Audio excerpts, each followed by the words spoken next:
hari ini. Oke. Nah, kita akan belajar ya terkait dengan Roh Kudus memperbarui hidup orang beriman. Coba lihat di bukumu di bab 4, Roh Kudus memperbarui hidup orang beriman. Oke, sebelum kita memulai, alangkah baiknya kita berdoa terlebih dahulu. Siapa yang mau mimpin doa? Oke, sini. Mari kita bersama berdoa. Allah Bapa yang berkata dan yang surga, dikuduskan nama-Mu. Bapa, kami akan mengucapkan kami Bapa, berdoa kami untuk menjawab pertanyaan-pertanyaan yang diberikan di guru kami. Bapa, berkati juga orang tua kami dan Bapa yang guru kami. Bapa, kita memberikan kesehatan hidup di dalam Bapa. Bapa, hanya dalam Bapa. Amin. Amin. Oke, terima kasih. Nah, kita bernyanyi terlebih dahulu ya untuk semakin menguatkan kita pada materi ini. Ada yang tahu lagu ini? Roh Kudus Kau hadir di sini, tahu? Ya, kita belajar bersama-sama ya.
Oke.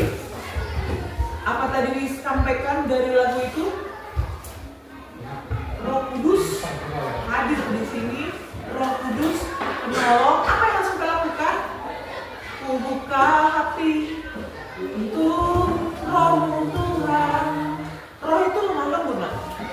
Dia gak akan mau memasuki tubuh kita, memenuhi hati kita kalau kita tidak membuka hati. Ya, beda dengan roh jahat, ya kan? Roh jahat tanpa kita undang masuk dia kalau kita kosong. Tapi Roh Kudus dia menunggu di depan pintu kita, menunggu sampai kau buka hatimu, kau buka pintu hatimu untuk dia masuk memenuhi. Ya, jadi Roh Kudus memperbaharui hidup orang beriman, itu materi kita. Nah, ada pertanyaan yang mau kita jawab. Ketika kita menghadapi kesulitan atau godaan, bagaimana kita bisa mendapatkan kekuatan untuk bertahan? Berdoa, kata temanmu. Apa lagi? Ketika kita menghadapi kesulitan, godaan, bagaimana kita bisa mendapatkan kekuatan untuk bertahan dalam kesulitan itu, dalam godaan itu? Tadi kata Siluman berdoa. Ada lagi? Percaya pada Tuhan. Baca Alkitab, kata Siobel. Nah, gimana? Banyak kan kita mengalami kesulitan, mengalami godaan, tapi kita tetap bertahan. Enggak langsung apa? Nama nang tahan biar lompat mau siap mau stadion. Tidak ada yang seperti itu kan di kelas ini. Kenapa? Ada kekuatan untuk bertahan, ada kekuatan untuk menghadapi kesulitan atau godaan. Bagaimana kita bisa mendapatkan? Itu nanti yang mau kita pelajari. Yang kedua, apakah kalian pernah mendengar atau merasakan suara hati yang menuntunmu untuk melakukan hal yang benar? Pernah? Yang mana kohokan? Ikantin. Walang mau? Mana mau bayar itu? Mana anda mau bayar? Mana kau mau? Langsung ada di dalam hati apa? Bayarkanlah itu. Cangkau mencuri. Pernah mendengar seperti itu? Menuntun hati kita. Siapakah yang menuntunmu itu? Roh Kudus, kata si Joshua. Ya, kita akan pelajari siapa sebenarnya yang membimbing suara hati kita ini untuk melakukan hal yang benar, yang baik. Nah, adapun tujuan dari pembelajaran kita, ya bisa dibaca, kita nanti mampu menjelaskan peran Roh Kudus sebagai apa? Penguat bagi orang beriman. Yang kedua, kita akan menganalisis cara Roh Kudus memperbaharui kehidupan orang percaya dan mengidentifikasi dan merinci manusia yang telah diperbaharui oleh Roh Kudus. Apakah kita termasuk yang sudah berubah Roh Kudus? Kemudian menghubungkan peran Roh Kudus dengan apa? Pertumbuhan karakter yang semakin serupa dengan Kristus. Lalu terakhir kita akan menerapkan ciri-ciri manusia yang diperbarui Roh Kudus di dalam kehidupan kita sehari. Inilah yang mau kita capai dalam bab 4, ya, Roh Kudus memperbarui hidup orang beriman. Oke. Nah, sebelum kita masuk ke diskusi kelompok, kita akan dengarkan dulu, kita akan lihat dulu penjelasan berikut ya. Di mana Roh Kudus menguatkan orang beriman. Sambil juga dibuka-buka bukunya, di situ ada, ya. Ini ibu rangkum. Ada di halaman 104 di buku ibu. Kalian berapa? Ya, 101. 41, oke. Roh Kudus menguatkan orang beriman. Nah, Roh Kudus itu hadir dan memateraikan setiap orang Kristen menerima Roh Kudus saat dibaptis. Ya, kenapa? Karena waktu kita dibaptis apa yang dibuat? Di dalam nama Allah Bapa, Anak, dan Roh Kudus. Disitulah kita menerima Roh. Ada yang dibaptis waktu kecil, ada yang sudah diserahkan waktu kecil. Kan tetap juga dia dimateraikan di dalam nama Allah Bapa, Allah Anak, dan Allah Roh Kudus. Dan kita harus memelihara hubungan dengan Roh Kudus. Dengan apa? Menjaga hidup di dalam ketaatan firman-Nya. Efesus 4 ayat 30, mari buka dulu Efesus 4 ayat 30. Apa dikatakan di situ? Sama-sama kita baca 1, 2, 3 ya.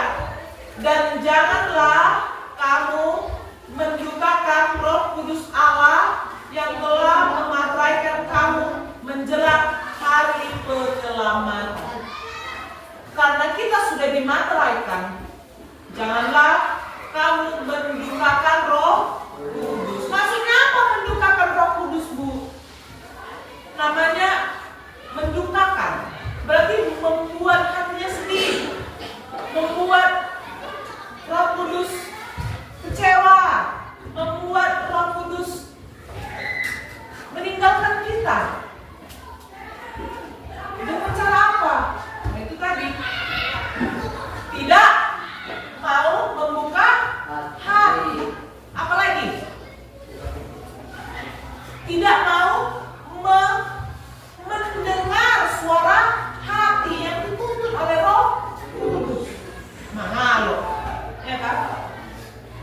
bilang, jangan ambil Yulman atas suara hatinya, tapi tetap diambilnya. Ya kan?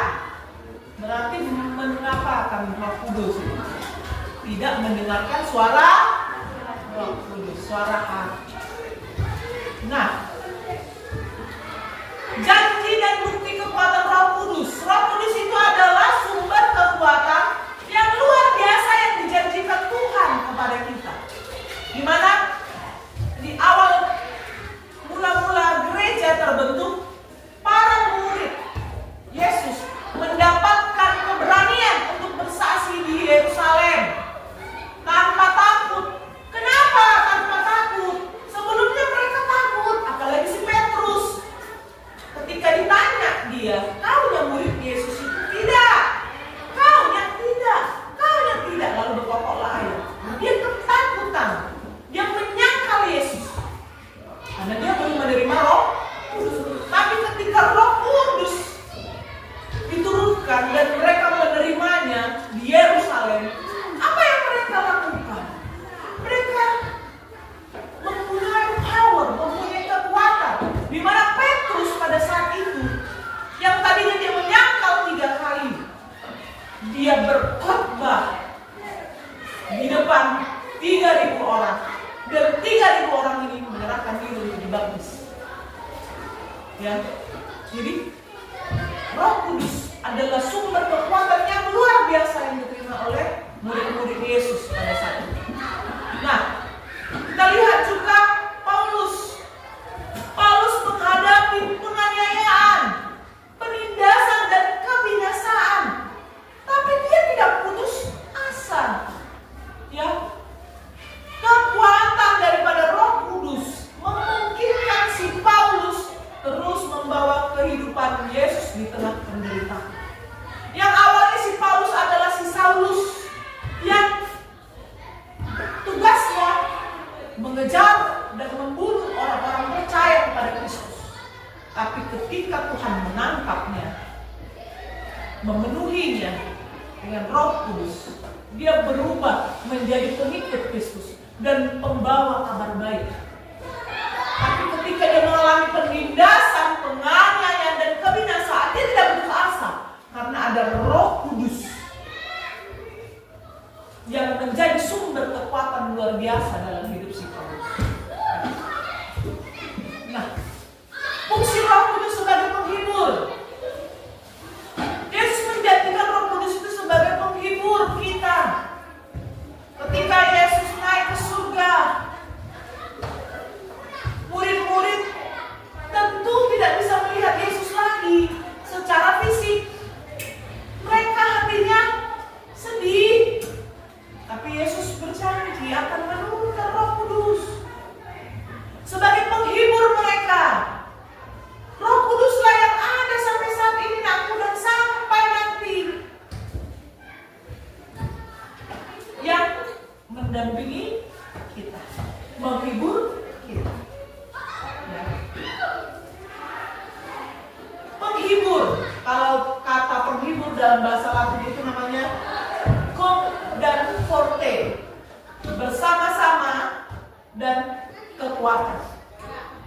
Ya, dimana penghiburan Roh Kudus berarti apa?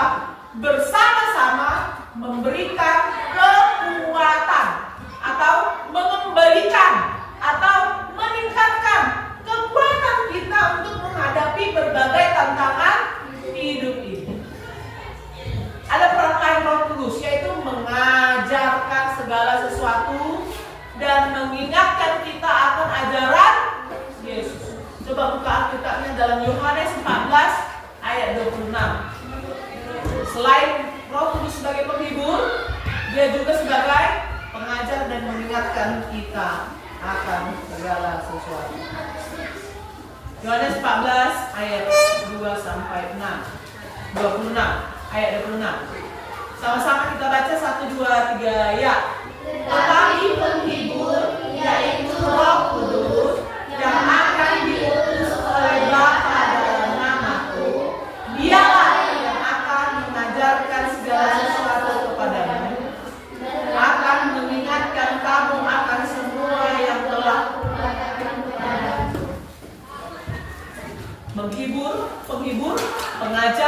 dan pengingat. Ketika hatimu sedang sedih, lalu ada kekuatan yang baru, itu pekerjaan Roh Kudus.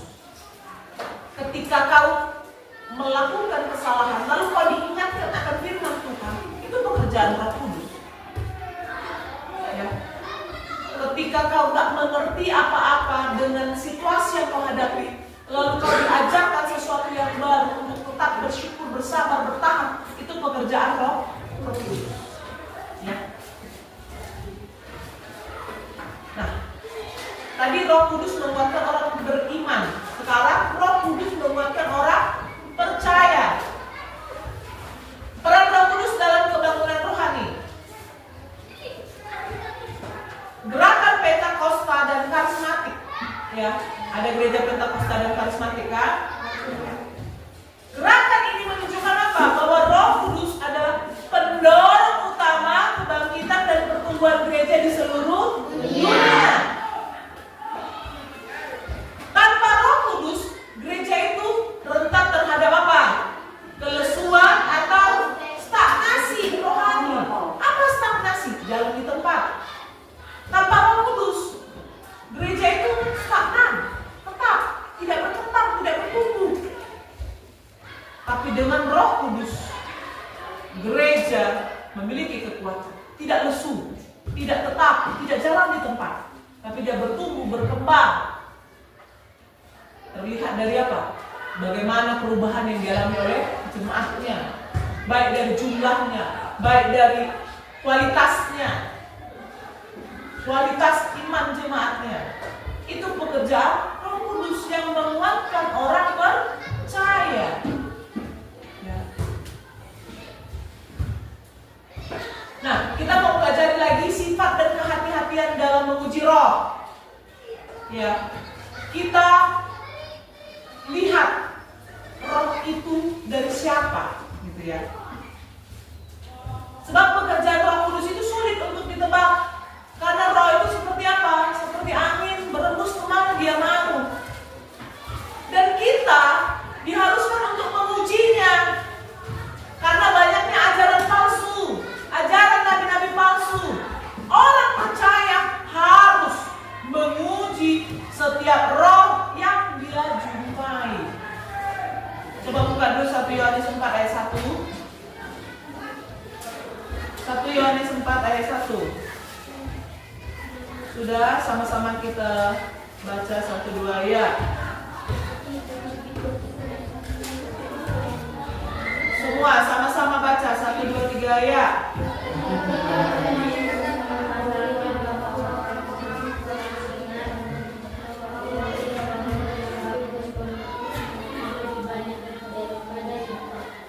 Hah?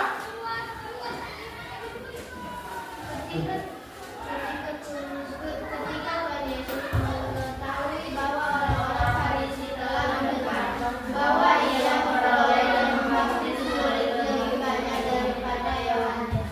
Oke, maaf, salah. Yohanes 4 ayat 1. Bukan 1 Yohanes ya, Yohanes 4 ayat 1.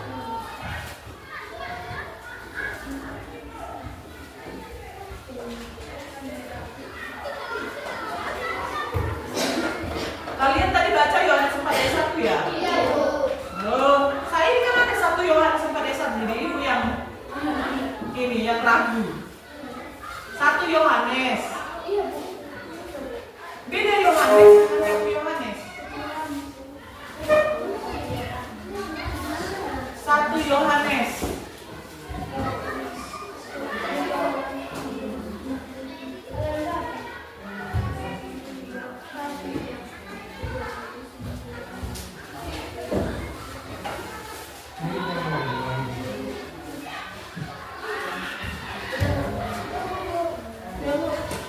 Sudah.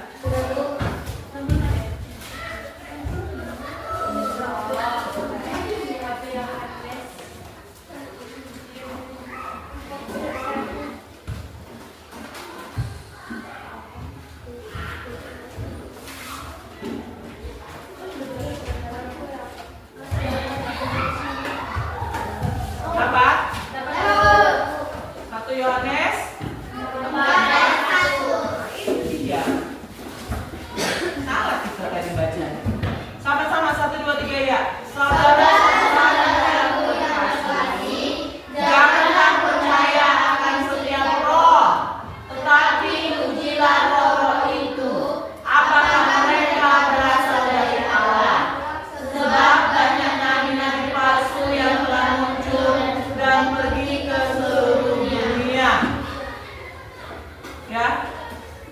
Itu dia. Kita harus menguji roh. Cara mengujinya bagaimana? Kalau roh itu membawa kita menghasilkan buah-buah roh yang 9 itu, berarti roh itu berasal dari Allah. Apa saja buah-buah roh itu? Kasih, sukacita, damai sejahtera, kesabaran, kemurahan, kebaikan, kesetiaan, kelemah lembutan, dan penguasaan diri.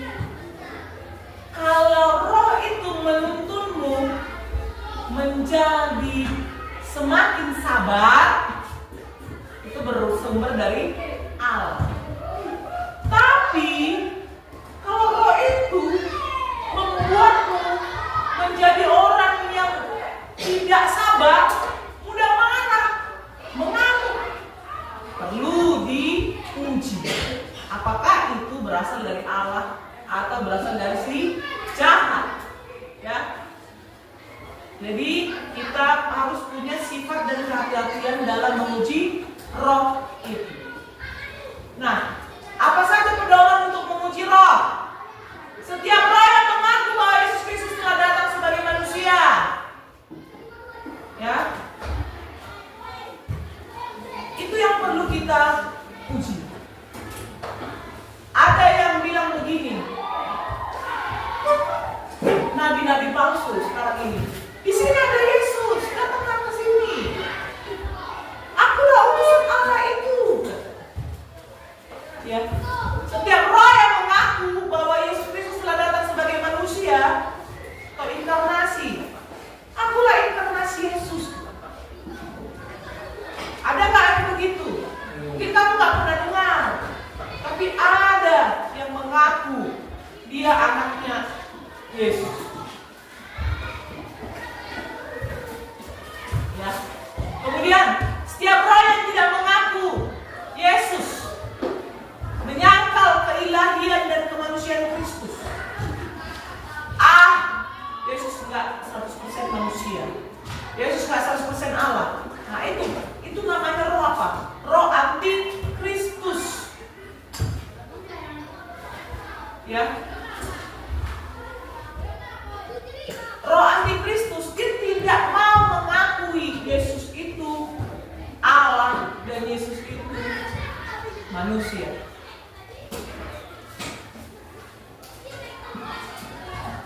Ibu pernah berbicara dengan satu aliran, katanya begini, Yesus itu bukan Allah, Yesus itu hanya manusia 100% yang perlu kita teliti, yang perlu kita teladani. Wah, ibu langsung mendengarnya, ini bahaya ini aliran ini.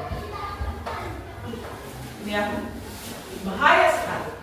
Kenapa? Karena mereka tidak mempercayai keilahian Yesus. Mereka hanya mempercayai kemanusiaan Yesus. Kalau Yesus bukan Allah, bagaimana dia bisa bangkit dari antara orang mati? Dan bagaimana dia bisa naik ke surga? Kembali pulang kampung dia ke surga. Itu membuktikan Yesus itu Allah. Dan apa yang membuktikan Yesus itu manusia? Ketika dia dicobai, dia lapar kan? Lalu dicobai iblis. Makanlah batu ini, ubahlah jadi roti. Yesus merasakan lapar. Iya. Yesus merasakan kematian. Iya. Ketika disalibkan dan ditusuk lambungnya, mati nggak Yesus? Mati. Secara fisik. Secara daging dia mati. Menunjukkan dia manusia. Kalau dia bukan manusia, mungkin kalau ditusuk balik lagi normal. Atau waktu dia dicabik badannya kembali lagi normal tubuhnya, nggak berdarah. Atau darahnya yang dikeluarkan darah biru. Atau kayak aeroplane itu meleleh. Tidak. Dia tetap mengeluarkan Jadi roh Allah itu adalah setiap roh yang mengaku bahwa Yesus Kristus telah datang sebagai manusia, sudah datang. Bukan seperti yang itu bilang tadi di sini. Yesus itu, akulah anak Yesus itu, bukan. Itu nabi-nabi palsu, hati-hati ya. Tapi kalau dia mengatakan bahwa Yesus telah datang sebagai manusia, itu adalah pengakuan dari roh Allah. Tapi kalau menyangkal Kristus sebagai manusia dan Allah, itu adalah roh anti Kristus. Ya, kita harus menguji roh itu, apakah berasal dari Allah atau tidak. Nah, bagaimana dengan Roh Kudus dan kualitas hidup? Roh Kudus tidak mungkin memimpin hidup yang berdosa. Ya. Sebab Roh Kudus itu kudus adanya. Tidak mungkin dia memimpin hidup orang yang penuh dosa. Tapi kalau kita orang yang berdosa ini, tadi kayak lagu tadi, kita buka hati, kita minta Roh Kudus memperbarui hidup kita. Artinya apa? Kita mau mengurangi dan bahkan menghilangkan dosa-dosa kita. Maka Roh Kudus siap untuk memimpin hidup. Nah, apa saja tanda hidup yang tidak dipimpin oleh Roh? Coba perhatikan Kolose 3 ayat 5 sampai 6. Sudah? Kolose 3 ayat 5 sampai 6. Kita baca. Sama-sama 1 2 ya. Karena itu, matikanlah dalam dirimu segala sesuatu yang duniawi, yaitu percabulan, kenajisan, hawa nafsu, nafsu jahat, dan juga keserakahan yang sama dengan penyembahan berhala. Semuanya itu mendatangkan murka Allah atas orang-orang durhaka. Jadi tanda hidup yang tidak dipimpin Roh, percabulan, otaknya terus memikirkan, aduh, keciumlah kawanku itu, peganglah tangannya, bukalah rohnya, cabul. Ya, tidak dipimpin oleh Roh. Kenajisan, mulutnya penuh dengan sumpah serakah, mulutnya penuh dengan cakap kotor, pikirannya terus kotor. Bagaimana supaya temanku ini jatuh? Bagaimana supaya temanku ini dimarahi dulu? Hawa nafsu, gak bisa ditahan. Emosi marahnya tidak bisa ditahan. Mulutnya untuk memakan apa saja. Keserakahan, tengok ada susu temannya, diambilkan dari MBG itu. Maka, kalau dia punya satu, ya kan? Dan semuanya itu dianggap sama dengan penyembahan berhala. Jadi bukan hanya pergi ke pusuk bukit atau pergi ke mana? Ke tempat sakral, lalu kita membawa sesajen, itu penyembahan berhala. Bukan hanya itu, tapi ketika kita masuk ke dalam percabulan, kenajisan dan hawa nafsu, dalam keserakahan, itu sama dengan penyembahan berhala. Jadi apa yang harus kita lakukan? Kita harus memeriksa diri agar yang berkuasa dalam hidup ini siapa? Roh Kudus. Bukan roh keduniawian, bukan roh jahat, ya. Roh Kudus, ya, kekuatan roh kebenaran. Roh Kudus memiliki kuasa untuk mengubah dan memperbarui hati serta hidup manusia secara total. Contoh nyatanya si Paulus, tadi yang ibu sebutkan sebelumnya, namanya siapa? Saulus dulunya adalah orang yang kejam dan antikristus. Dia menyangkal Yesus sebagai Allah. Tapi ketika perjalanannya ke Damsyik, Tuhan mengubah total dirinya menjadi pengikut Kristus yang baru. Tadinya dia adalah penyerang orang-orang pengikut Kristus, sekarang dia jadi pengikut Kristus. Pembaruan oleh Roh Kudus menuntun manusia termasuk Paulus ke arah jalan yang benar seturut kehendak Yesus Kristus. Bagaimana proses pembaruan itu? Yang pertama, ya, Roh Kudus bekerja untuk apa? Meyakinkan kita tentang keseriusan dosa kita. Bahwa dosa itu adalah pelanggaran terhadap kebenaran dan membawa kematian. Itu dulu pertama. Roh Kudus meyakinkan kita bahwa dosa itu tidak benar, membawa kita kepada apa? Kematian. Jika kita tidak tahu, kita terhilang, kita tidak akan mencari juru selamat. Jika kita tutup mata dengan dosa, apa yang dosaku ini? Kau gak akan bisa mencari penyelamat. Ya. Kalau orang yang kehilangan arah, baru dia cari arah kan? Tapi kalau orang yang tidak sadar dia kehilangan arah, dia pasti akan berjalan aja tanpa mencari arah yang benar. Yang kedua, kita perlu menanggapi pekerjaan Roh Kudus dengan apa? Mengakui dosa kita. Mengakui bahwa kita bersalah. Ya Tuhan, aku menyadari dosaku dan aku mengakui.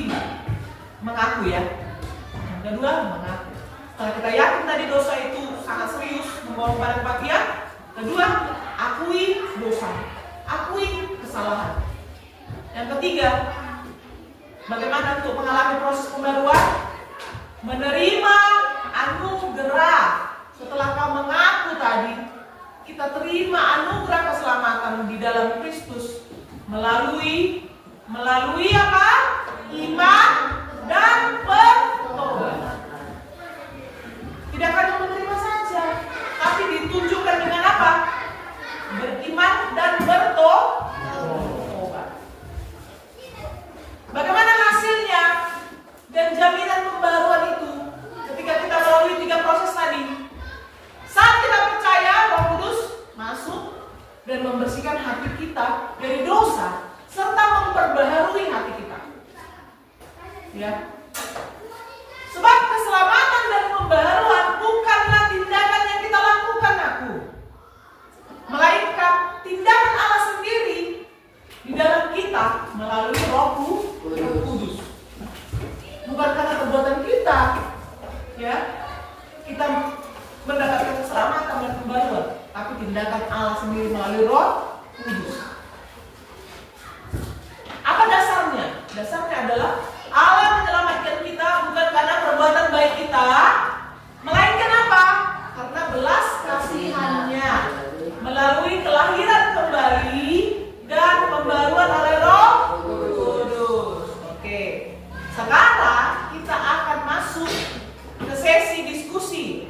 Tadi sudah Ibu bagi kelompoknya sebelum kita masuk. Ayo, silakan. Langsung dulu saya kelompoknya.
bagaimana peran Roh Kudus sebagai pengajar dan memberi kuasa saling melengkapi untuk memperbarui doa orang beriman.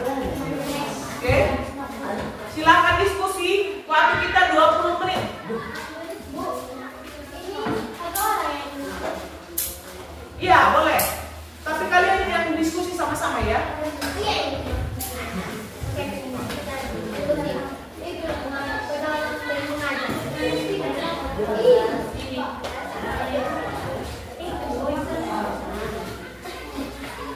Ada yang mau ditanyakan? Oi? Kenapa aku? Kenapa kita?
Ditelaah ayat Alkitabnya ya, bukan ayat Alkitabnya yang kamu catat ya. Dari ayat Alkitab itu apa yang diajarkan oleh Roh Kudus kepada kita? Kalau dia sebagai penolong dan pengajar.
Waktunya tinggal 10 menit lagi ya. Waktu diskusi kita tinggal 10 menit lagi.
Jadi yang perlu kalian diskusikan bagaimana aplikasinya dalam hidup sehari-hari.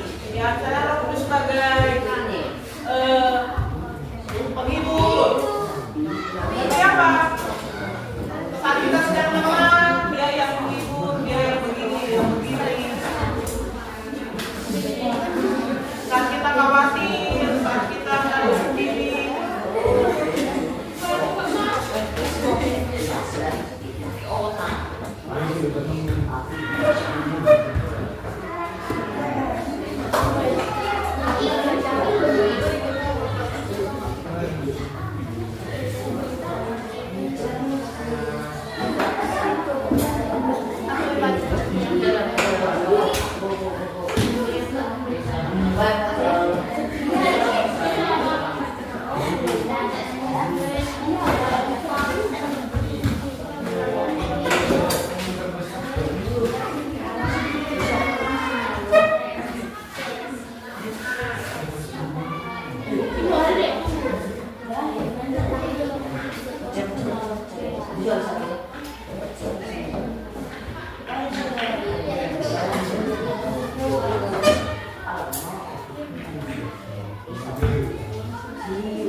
Ayo, bagaimana?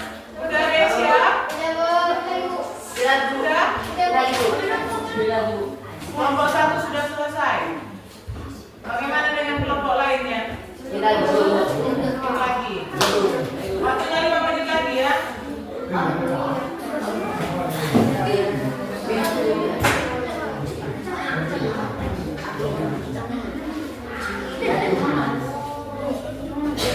Kalau menerima kuasa perubahan di atas jangan sampai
Kita akan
Oke, waktunya selesai. Silakan kelompok 1 untuk mempresentasikan hasilnya. Ini aja.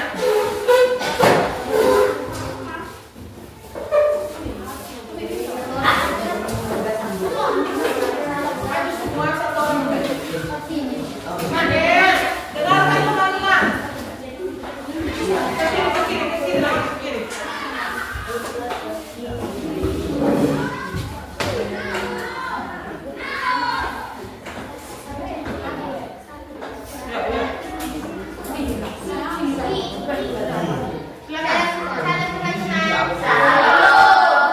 Kami dari kelompok 1 ingin mempresentasikan hasil kerja kami. Dalam mendalami Yohanes 14 ayat 26, apa saja yang diajarkan oleh Roh Kudus kepada kita? Jawaban: Roh Kudus mengajar kita untuk segala sesuatu kepada kita dan akan mengingatkan kita akan semua yang telah Roh Kudus kuatkan kepada kita. Kita harus puas atas segala sesuatu yang terjadi karena damai sejahtera yang telah diberikan kepada kita dan juga seorang penolong yaitu Roh Kudus yang selalu menyertai kita selama-lamanya. Oke, bagaimana teman-teman? Mereka mengatakan bahwa Roh Kudus mengajarkan kita tentang segala sesuatu yang telah diajarkan oleh Yesus. Ya, bagaimana? Ada tambahan? Ada yang mau dilengkapi? Tepuk tangan dulu buat mereka kalau tidak. Oke. Nah, yang mereka sampaikan sudah benar. Ibu tambahkan, apa saja yang diajarkan oleh Roh Kudus kepada kita? Dia mengajarkan apa? Kebenaran. Mengajarkan kebenaran. Kemudian tadi seperti yang mereka katakan apa? Mengingatkan ajaran Yesus. Ilman. Apa tadi yang pertama? Mengajarkan kebenaran dan mengingatkan ajaran Yesus. Jadi Roh Kudus membantu kita untuk memahami apa? Alkitab dan ajaran-ajaran Yesus yang mungkin sulit kita mengerti. Apa yang sulit dimengerti ajaran Yesus? Yesus mengajarkan untuk mengasihi musuh, katanya kan?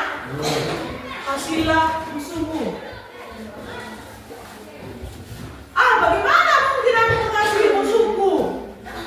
Roh Kudus membantu kita untuk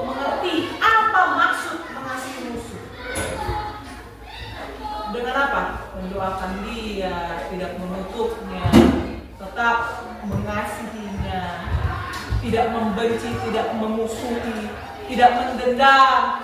Itu maksudnya. Jadi Roh Kudus membantu kita memahami Alkitab dan ajaran-ajaran Yesus yang sulit kita mengerti. Dengan cara apa?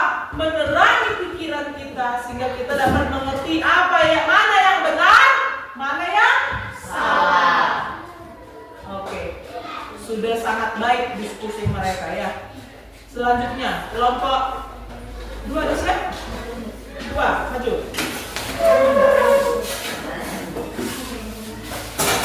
Kekuatan seperti apa yang diberikan Roh Kudus kepada kita? Sesuai dengan ayat itu. Ayo. Ke kiri aku, ke kiri sini. Ayo. Salam teman-teman. Kami dari kelompok 2 ingin mempresentasikan hasil kerja kami. Kisah para Rasul 1 ayat 8. Kekuatan seperti apa yang diberikan Roh Kudus kepada kita? Jawabannya seperti kita lemah, Roh Kudus yang menghibur kita dan memberikan kita kekuatan. Lalu Menjadi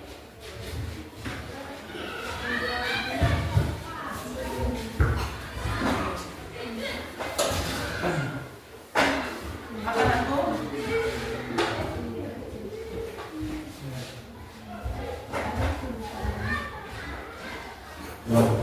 menjadi saksi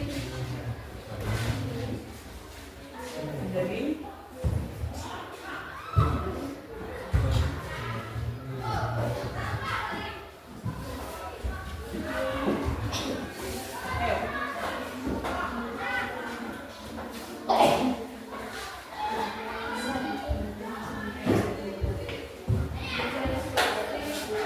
menjadi saksiku di Yerusalem dan seluruh Yudea dan Samaria dan seluruh dunia. kemudian Menjadi orang beriman, menjadi mengikuti oke. Menjadi orang beriman, menjadi pengikut Kristus, menjadi kuat. Itu tadi ya. Ya kan, tidak lemah. Ada yang mau ditanggapi? Kelompok lain? Bagaimana? Ada yang mau ditambahin? Kekuatan seperti apa yang diberikan oleh Roh Kudus kepada kita? Ada? Satu? Tidak ada? Tepuk tangan dulu buat kelompok 2. Oke, silakan dulu. Ya, benar ya. Kekuatan untuk menjadi saksi. Untuk apa? Bersaksi. Bersaksi dimanapun kita berada, baik di rumah, baik di lingkungan sekolah maupun di pergaulan kita. Di mana Roh Kudus memberikan apa? Keberanian kepada kita untuk menjadi saksi Kristus. Ya, menjadi saksi Kristus itu bukan hanya kau bawa Alkitab, kalau kau baca Alkitab, kau sampai ke teman-teman, bukan. Firman menjadi saksi Kristus itu adalah mencerminkan hidup seperti Kristus dimanapun kita berada. Tidak takut, tidak malu dia ketika dia berdoa pribadi sampai di kelas atau mau pulang sekolah. Dia tidak takut. Nanti dibilang temanku aku sok kudus, sok suci. Berdoa saja. Ya. Karena Roh Kudus memberikan kekuatan untuk menjadi saksi Kristus. Lalu ada yang mau ibu tambahkan, di mana kekuatan untuk berubah, mengatasi dosa kita, mengubah karakter kita menjadi hidup yang baru. Kekuatan yang diberikan Roh Kudus untuk berubah, untuk menunjukkan buah-buah roh yang 9 tadi aku. Lalu yang terakhir adalah kekuatan untuk bertahan, seperti yang udah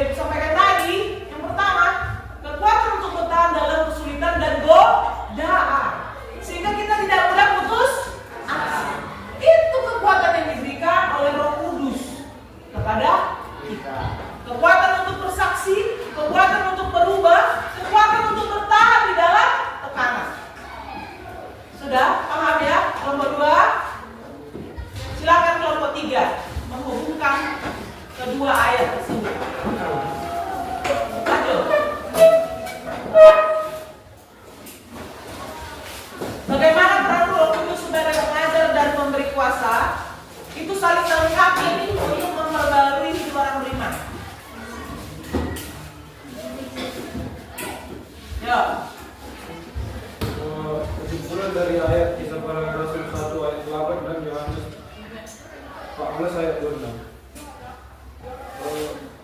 Roh Kuduslah yang akan mengajarkan segala sesuatu kepada kita dan akan mengingatkan kita apa yang kita lakukan kepada seseorang, dan dialah yang mengajarkan kebenaran Yesus. Kamu akan menerima kuasa kalau Roh Kudus turun ke atas kamu, dan Tuhan memberikan keberanian dan menjadi saksi Kristus. Dialah penghibur di waktu kita sedang suka maupun duka. Oke. Bagaimana yang lain? Bagaimana yang lain? Ada yang mau perlu ditambahkan? Halo.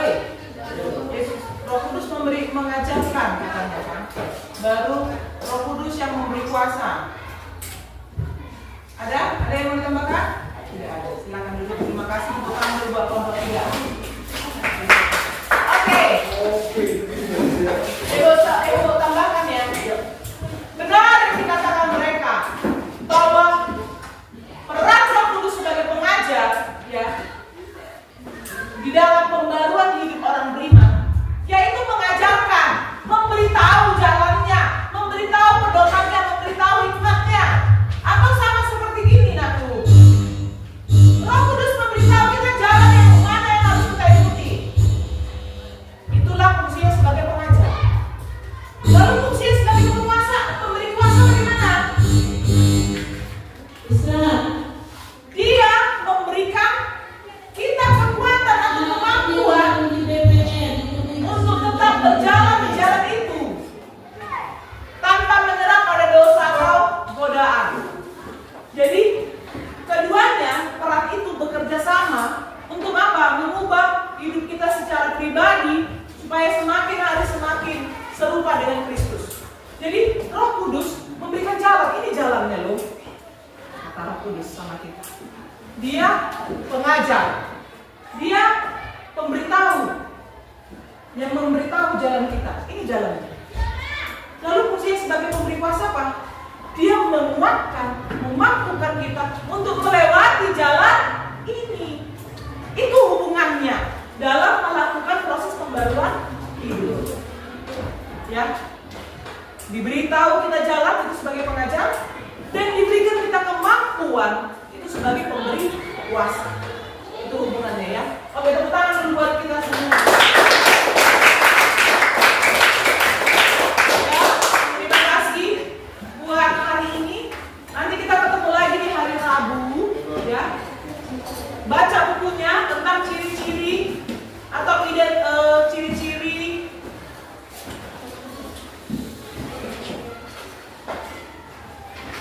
orang yang diperbarui oleh Roh Kudus.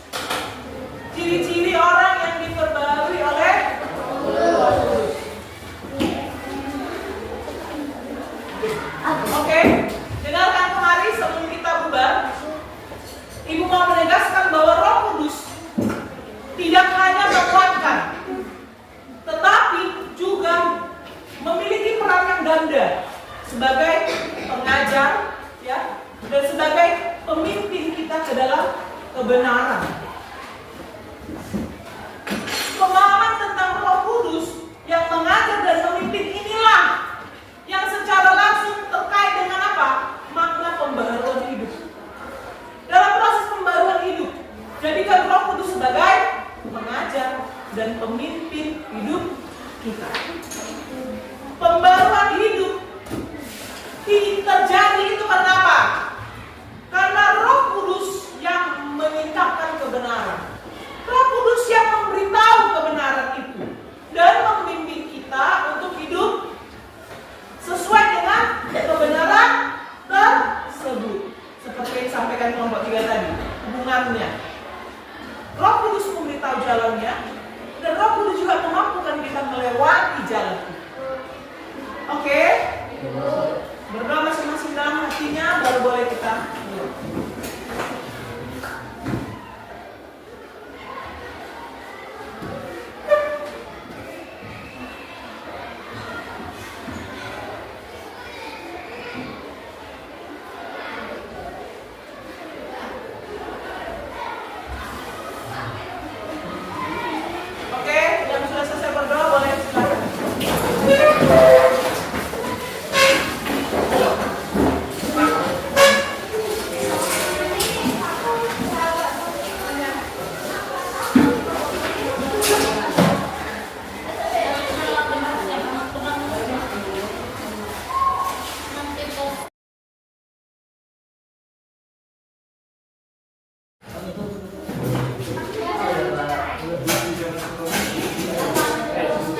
lanjutkan dengan mengidentifikasi ciri-ciri orang yang diperbarui oleh Roh Kudus. Perhatikan ke depan. Apa saja ciri-ciri orang yang diperbarui oleh Roh Kudus? Kita tahu bahwa pembaruan itu adalah proses yang berkelanjutan, bukan seketika muncul, ya. Pembaruan hidup bukanlah peristiwa yang instan seperti kita masak Indomie, direbus, langsung bisa makan, ya kan? Nggak perlu lagi dibuat lagi mie-nya, sudah tersedia. Tapi melainkan proses pembelajaran iman yang terus berlanjut. Itulah proses pembaruan. Ya, bukan seketika sling langsung berubah si Joshua. Sling langsung berubah si Yobel. Tidak. Tapi proses pembelajaran yang terus berlanjut. Dan kita diubah menjadi apa? Menjadi serupa dengan Kristus. Jadi Roh Kudus secara bertahap itu membentuk kita menjadi ciptaan baru yang serupa dengan gambar Kristus. Emang gimana sih gambar Kristus itu? Apa kita seperti Yesus berjenggot, seperti yang di film itu? Bukan. Tapi kita diperbarui supaya serupa dengan Kristus. Artinya apa yang serupa? Karakternya. Bagaimana karakter Kristus? Baik, mengampuni, apa lagi? Bagaimana karakter Kristus, nakku? Penyayang, apa lagi? Kudus, apa lagi? Karakter Kristus. Apa? Iya, Maha Pencipta. Tapi kita tidak dibawa ke situ. Kau mau menciptakan apa? Iya kan? Iya.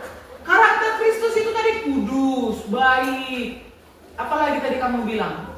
Pengasih, penyayang, pengampun. Kita diarahkan ke situ. Dan banyak lagi karakter Kristus. Dia rendah hati, mau menolong, ya kan? Tidak marah-marah. Pernah nggak Yesus marah? Pernah. Tapi dia tidak marah-marah. Beda marah dengan marah-marah. Dia marah kenapa? Karena bait Allah dijadikan tempat apa? Tukar, jual beli, ya kan? Jual beli di situ, jual beli persembahan. Marah Yesus, dia jungkir balikan semuanya. Apa beda marah dengan marah-marah? Kalau marah-marah nggak ada salah, nggak ada hujan, nggak ada angin, terus marah, repet terus, iya kan? Nah, kenapa dia dapat ini? Marah-marah itu terus. Itu marah-marah. Beda marah dengan marah. Oke. Nah, ciri-ciri orang yang diperbarui Roh Kudus. Pertama apa?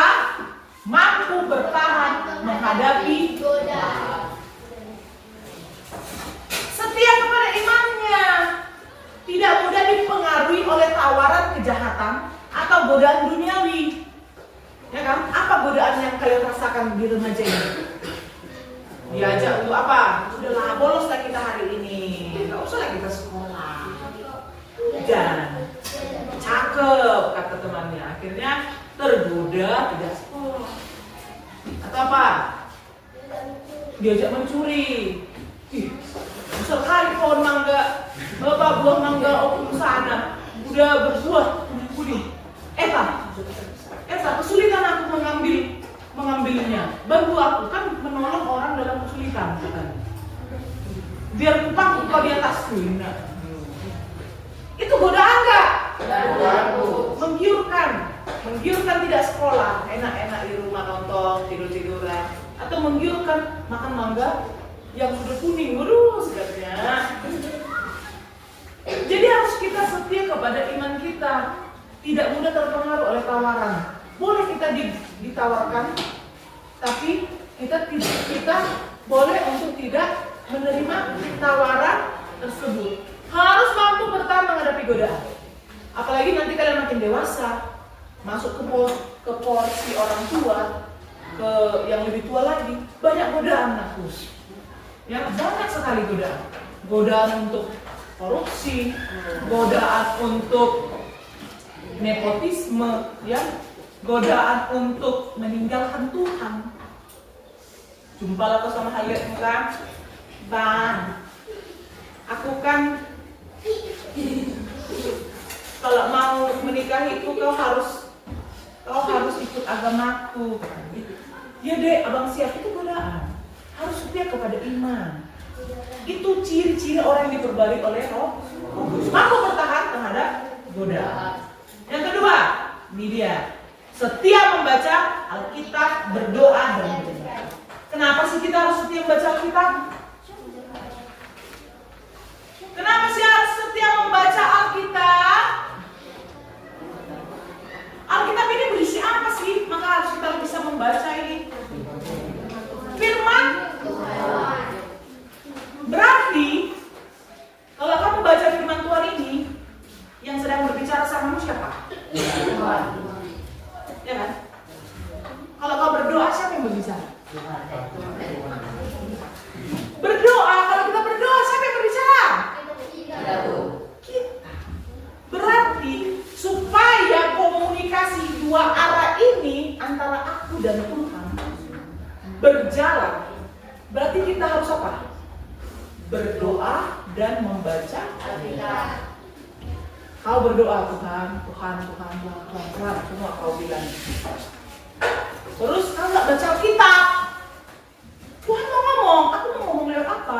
Nanti kalau aku bersuara, hei, tapi mati kok, kan? Ya enggak? Kita langsung kau bilang apa? Waduh, gitu. Tapi Tuhan ingin berbicara melalui firman-Nya dengan membaca Alkitab. Maka dari itu, ketika kau hanya berdoa saja, berarti hanya kau yang bicara. Ketika kau baca Alkitab, berarti kau sedang mendengarkan apa Tuhan sampaikan. Berarti harus dua arah, berdoa dan membaca Alkitab. Ya, ada di sini yang rajin berdoa dan membaca Alkitab. Bangun pagi dia buka Alkitab. Ibu kan sudah bilang ya, baca Alkitab kalau tanggal hari ini tanggal 31 buka Amsal 31. Karena Amsal itu terdiri dari berapa? 31 ayat pasal. Cocok dia dengan kalender kita. Hari ini tanggal 1 buka Amsal 1. Baca di rumah. Ya, kalau lebih rajin lagi baca yang lainnya, perjanjian baru, perjanjian lama. Ya. Ibu sudah pernah baca satu kitab ini. Sekali. Ibu mau ulangi lagi nanti. Ya. Kenapa heran? Karena guru agama sekolah Alkitab tugasnya dulu suruh baca Alkitab dari Kejadian sampai Wahyu. Oke ya. Kalian bisa, nggak mesti harus sekolah Alkitab. Ya, nggak mesti. Pokoknya kalau kau mau tahu bagaimana sejarah kekristenan, sejarah bagaimana Tuhan menciptakan, sejarah yang terjadi di Alkitab itu baca. Masih remaja ini baca Alkitab. Mulai dulu Kejadian pasal 1 pasal, besok pasal 2, 3, 4. Ibu yakin kalau kau tiap hari membaca satu pasal satu hari, ada sekitar bisa jadi 5-6 bulan kamu selesaikan satu Alkitab. Ya. Oke. Nah, kenapa kita harus setia membaca Alkitab, berdoa dan beribadah? Karena itu adalah kebutuhan utama. Ya. Ini adalah kegiatan rohani. Sebagai apa? Sebagai asupan makanan rohani yang tidak boleh diabaikan. Sama kayak kau, kalau nggak makan makanan yang bernutrisi, makan makanan yang sehat, bagaimana tubuhmu? Rempeng kan? Begitu juga dengan rohani kita. Makanya dibilang apa? Kalau dalam pelajaran pendidikan jasmani dan olahraga, itu untuk jasmani. Rohaninya di mana? Di pelajaran agama. Ya kan? Tubuh kita ini harus dikasih makan secara jasmani dengan makan makanan nasi, susu, sayur, ikan, lauk. Ya kan? Tapi rohaninya apa? Baca Alkitab, berdoa, beribadah. Kalau nggak mau kasih makan, Rohanimu bagaimana? Kurang vitamin, kurus, kecil, bahkan mungkin bisa jadi mati. Kenapa? Karena tidak diberikan asupan makanan rohani. Itu kebutuhan utama roh kita. Ya. Yang ketiga, apa cirinya? Mengerti kehendak Allah. Bagaimana kita dapat mengerti kehendak Allah? Melalui disiplin rohani. Kesetiaan kamu beribadah itu mengasah imanmu untuk apa? Memahami kebenaran dan kehendak Allah. Makan itu terus. Ingatkan kamu untuk beribadah hari Minggu. Beribadah di sekolah. Beribadah di rumah. Kenapa? Karena hanya orang yang disiplin rohani lah yang dapat mengerti kehendak Allah. Apa yang Tuhan mau dalam hidupku? Kenapa keluargaku begini? Kenapa ekonomiku begini? Kenapa kesehatanku begini? Kenapa lingkunganku begini? Kau akan mengerti kehendak Allah ketika kau disiplin dalam rohani. Setia beribadah, setia baca Alkitab, setia berdoa. Ya, itu ciri-ciri orang yang diperbarui oleh Roh Kudus. Yang keempat, selalu mengucap syukur dalam segala keadaan. Kalau kamu masih ingat, halo,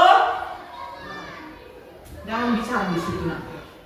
Ibu bicara di sini, kalian disitu bisik-bisik. Ya, diperhatikan, dihargai ya.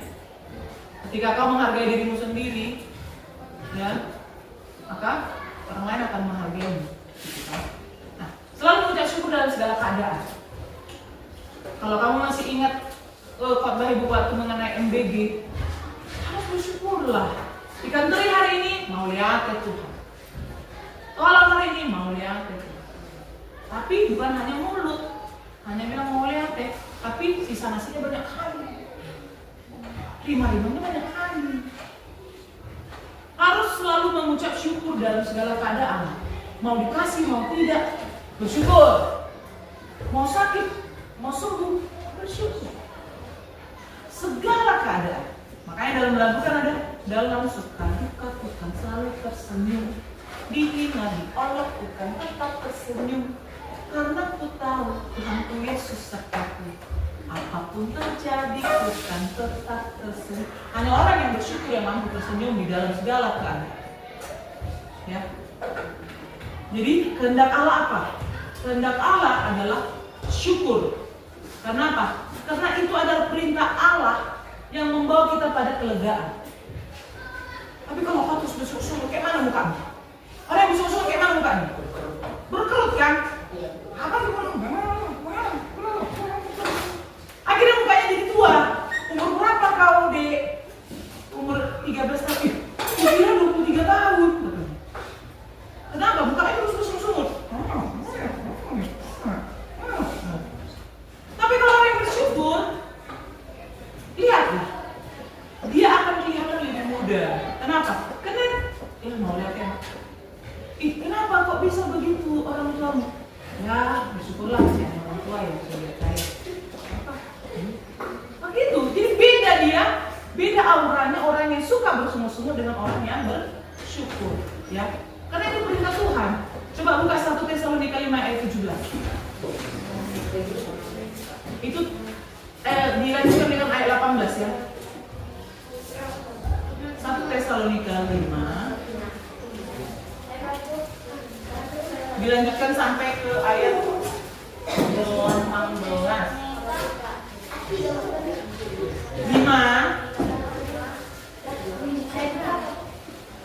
ayat 17.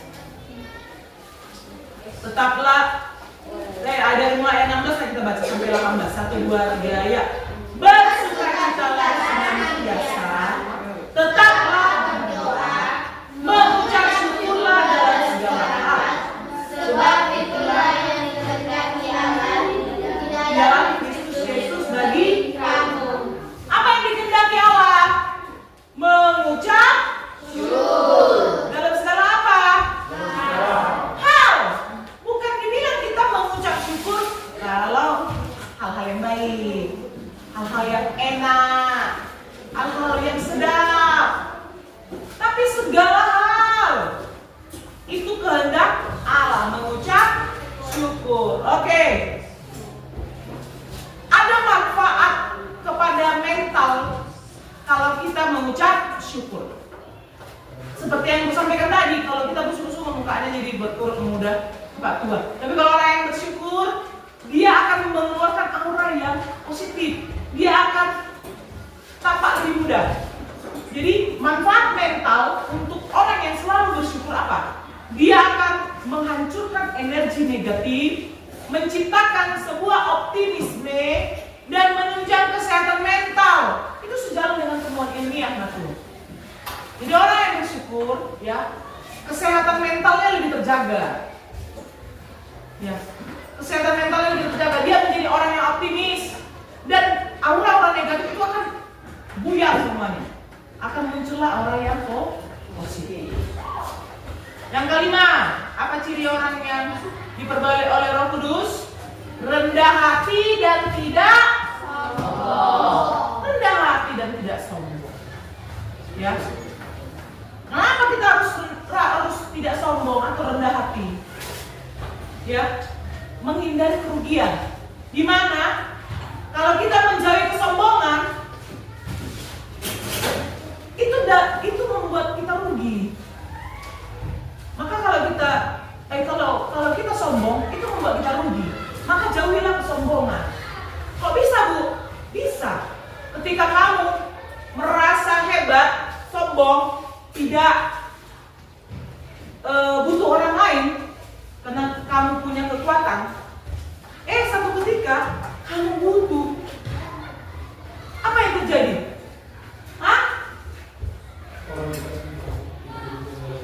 Iya, kita dijauhi orang. Kemarin kok udah merasa hebat, masuk kuat. Apakah gak butuh kami? Udah pergi ke sana. Apakah gak butuh kami? Rugi nggak? Jadi kesombongan itu membawa kita kepada kerugian karena bisa dijauhi orang, ya, dan bisa mengalami kerugian. Itu perlu ya, harus menjauhi kesombongan. Nah, mengingat sumber, perlu kita rendah hati dan tidak sombong. Kenapa? Karena semua yang kita miliki ini Yulman, ya, sumbernya dari siapa? Tuhan. Kita harus ingat sumber dari segala yang kita miliki ini berasal dari Tuhan, sehingga tidak perlu kau sombong di situ. Kalau wajahmu ganteng, cantik, itu punya siapa? Tuhan. Sumbernya dari Tuhan, kan? Maka kau harus ingat apa? Rendah hati. Kalau dipuji orang, cantik kau lah. Puji Tuhan lah. Memang ciptaan Tuhan gak ada yang gak sempurna. Semua kita sempurna. Ini cantik kayak, ya aku inilah. Aku pakai skincare ini segala macam. Akhirnya apa? Ketika ada jerawat sebiji, kau pasti akan stres. Kenapa? Aduh, aku jadi gak cantik lagi kan? Aduh. Iya. Tapi kalau orang yang rendah hati, dia akan berkata apa? Mau lihat mak? Ala nih bahasanya Tuhan deh. Ala nih tolong nih Tuhan deh. Kan begitu ya aku. Nah, yang terakhir, ciri-ciri orang yang diperbaloi oleh Roh Kudus, menerima dan menghargai semua orang tanpa kecuali. Menerima orang lain, menghargai orang lain tanpa terkecuali. Bukan karena dia pintar baru menghargai, dia bodoh nggak usah dihargai. Bukan karena dia malas kau nggak usah hargai, karena dia rajin menghargai, bukan. Tapi tanpa terkecuali. Semua orang harus kita terima dan hargai. Kenapa? Kita harus belajar dari kasih Allah. Kasih Allah itu kasih yang universal, yang menyeluruh kepada semua orang. Ya.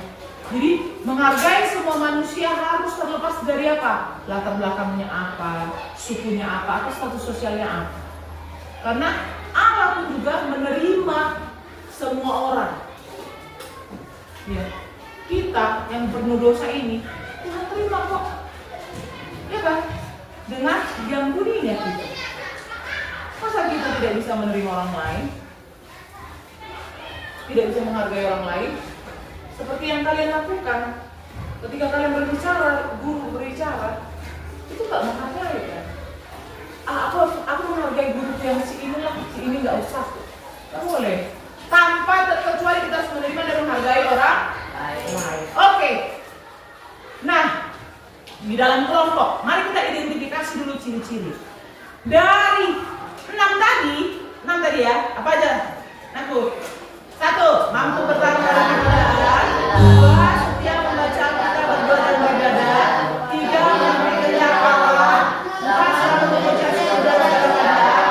5, tidak sombong. 6, dari 6 itu pilih 3. Dari ciri-ciri orang yang diperbarui oleh Roh Kudus. Kemudian udah kau pilih 3, contohnya tadi rendah hati dan tidak sombong, mampu bertahan menghadapi godaan atau selalu bersyukur.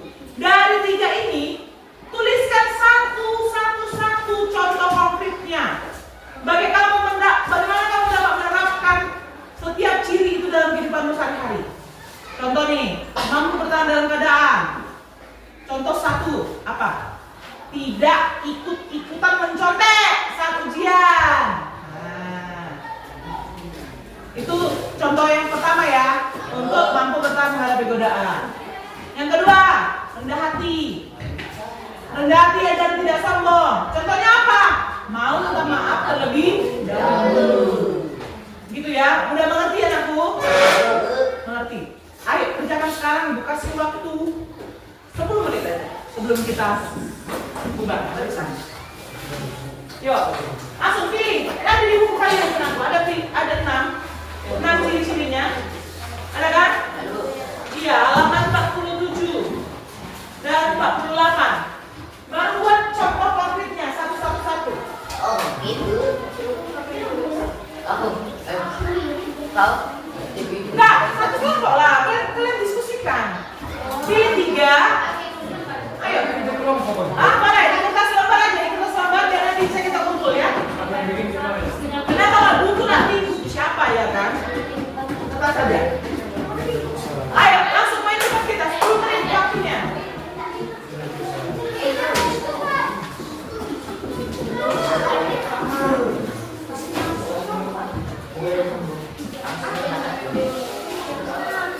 Tiga saja, yang cepat-cepatnya saja. Langsung pikirkan. Ingat, jangan kau ikuti contoh yang Ibu buat tadi. ya Bu. Kau buat tidak mencontek saat ujian. Atau tadi apa? Mau minta maaf terlebih dahulu. Yang lain lah, yang lain ya.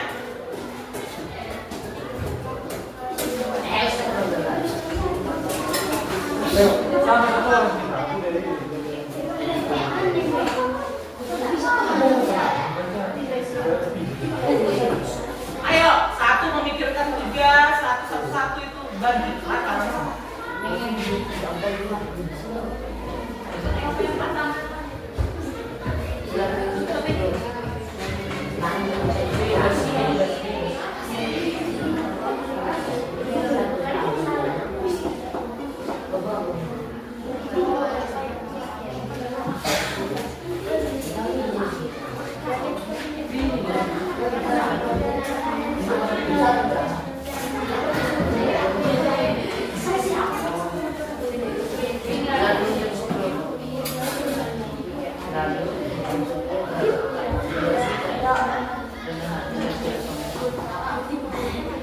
Boleh dibawa dalam.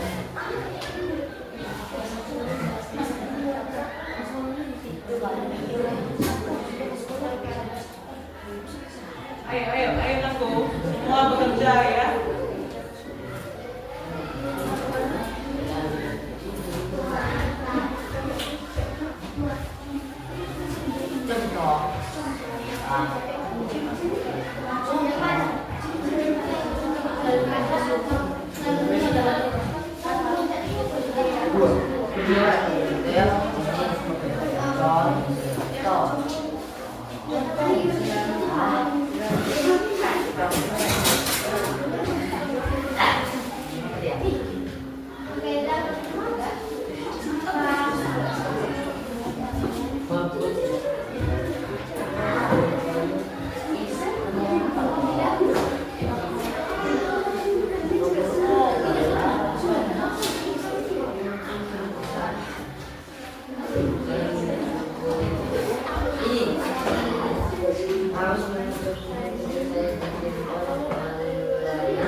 Apa contohnya? Langsung berbagi kalian. Kalau begini, begini, begini. Langsung berbagi. Kalau sudah selesai boleh dikumpulkan.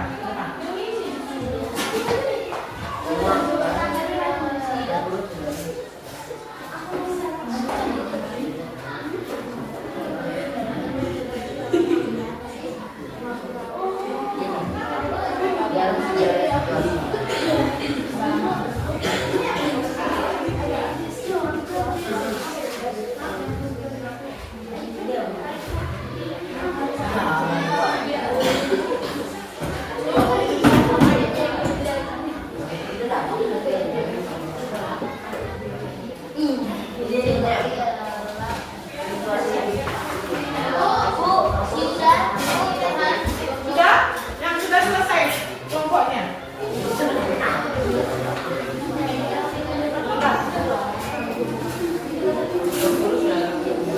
Oke. Saat kita berbeda sama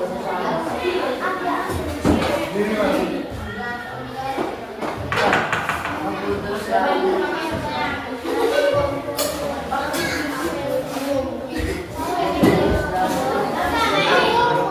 Buat nama kelompoknya aku. Nama-nama anggotanya. Oke, Yang udah semua aku aku. cek. Namanya yang udah aku cek. Sudah langsung aja nih. Lupa. Bang, tadi lu udah hadir udah sombong. Udah?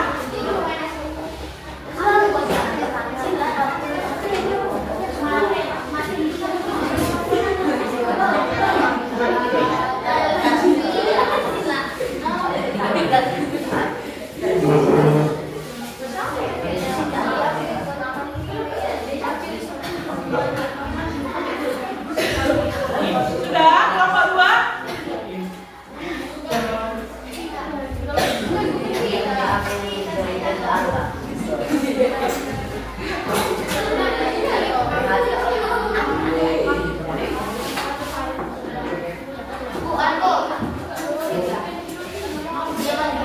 Kenapa tidak mau kerja? Kalian yang pilih 3 itu.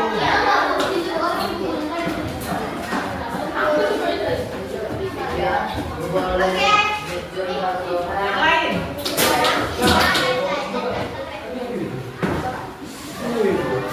Lupa dulu.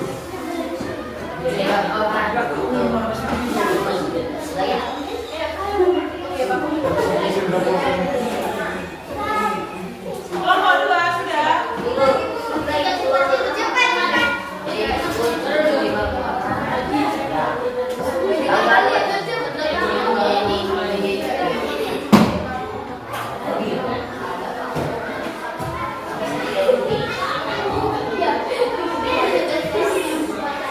Ini ajakan malas dan berlulu-lulapan. Masa buat? Nomor 2.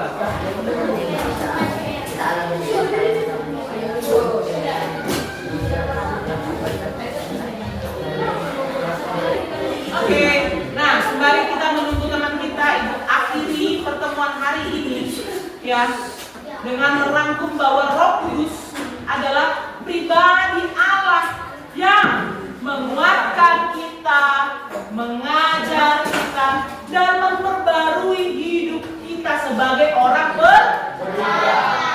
Dan ciri-ciri dari pembaharuan oleh Roh Kudus ini terlihat dari mana? Karakter dan tindakan nyata orang beriman. Yang 6 tadi, ya kan? Muncul dia. Gitu ya. Oke. Ayo, kelompok 2 sudah.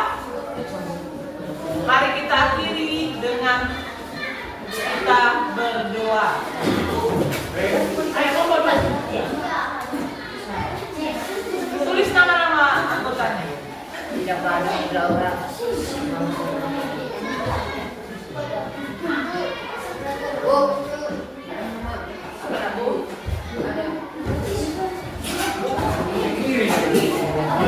Mari kita bersatu di dalam doa.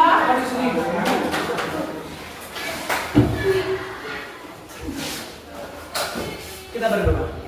Allah Bapa kami yang berkata di dalam surga yang kami punya. Kami syukur Tuhan buat materi yang telah kami pelajari terkait dengan Roh Kudus memperbaharui hidup orang beriman. Kamilah orang percaya dan orang beriman itu Tuhan. Bantu kami supaya kami lebih memahami bagaimana karya Roh Kudus dalam hidup kami. Bantu kami untuk buka hati kami dengan atas Roh-Mu Tuhan, sehingga kami boleh diperbaharui terus menerus, sehingga kami dapat menjadi serupa dengan gambar Kristus, memiliki karakter dan tindakan nyata yang mewujudkan pembaharuan oleh Roh Kudus.